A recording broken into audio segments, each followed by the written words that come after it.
maagang gumising, dala ang pangarap, bagong uniforme, bagong mga aklat.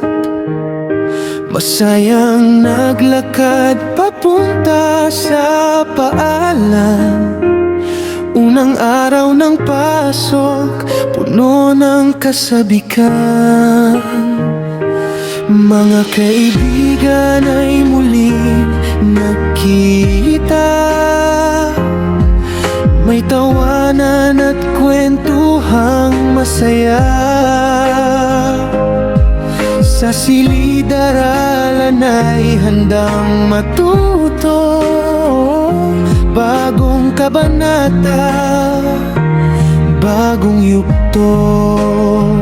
Ngunit sa umagang tila payapa, may balitang biglang dumating na kakaiba. Ang buong bansa ay napatingala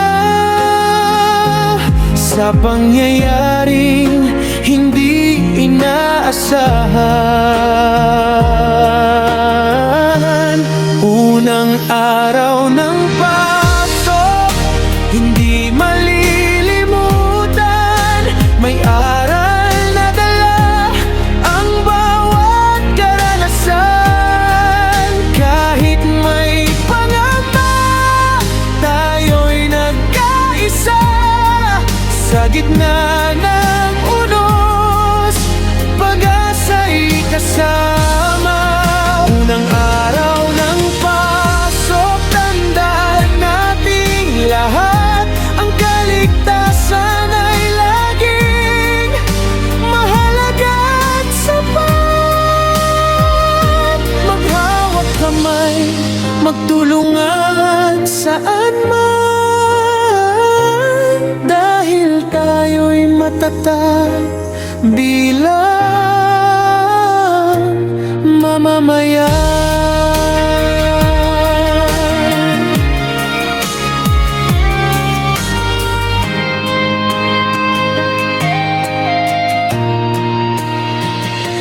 Bandang alas 7:37 ng umaga, noong ikawalo ng Hunyo, may balitang kumalat na malakas na lindol ang naitala sa may karagatan ng Mindanao. Nagmula magnitude 7.8 lakas sa timog kanluran ng Burayas, natunto ng bakas. Malapit sa Maasim ang sentrong pinagmulan. 33 kilometro ang lalim na nasukatan. Naramdaman sa General Santos at Davao, pati mga karatig lugar ay nag-ingat ng husto. May babalang tsunami na inilabas noon, ngunit maliit na alon lamang ang naobserbahan doon. Music by Audio Molina. Unang araw ng pasok, hindi malilimutan. May aral na dala ang bawat karanasan. Kahit may pangamba, tayo'y nagkaisa. Sa gitna ng unos, pag-asa'y kasama. Unang araw ng pasok, tandaan nating lahat. Ang kaligtasan ay laging mahalaga at sapat. Maghawak kamay, magtulungan saan man. Dahil tayo'y matatag bilang mamamayan. Kapag may sakuna, huwag mawalan ng loob. Makinig sa biso at manatiling mahinahon. Sa paalan man o sa ating tahanan, ang disiplina ay sandata sa anumang hamon. Unang araw ng pasok, bagong simula. kasabay ng pag-asa para sa bawat bata.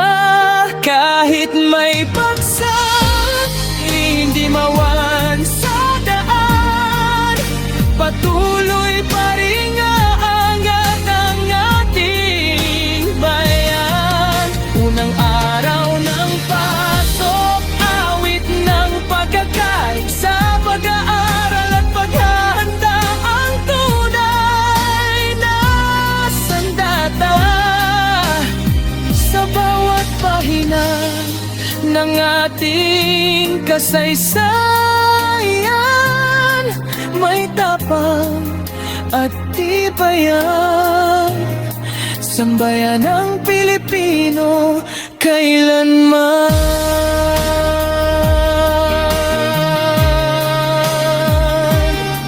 Bagong taon ng pag-aaral, bagong pangarap na bitbit sa gitna ng hamon. Pag-asa'y hindi mawawaglit, unang araw ng pasok, ating ipagdiwang mas maliwarang na bukas ang ating haharapin.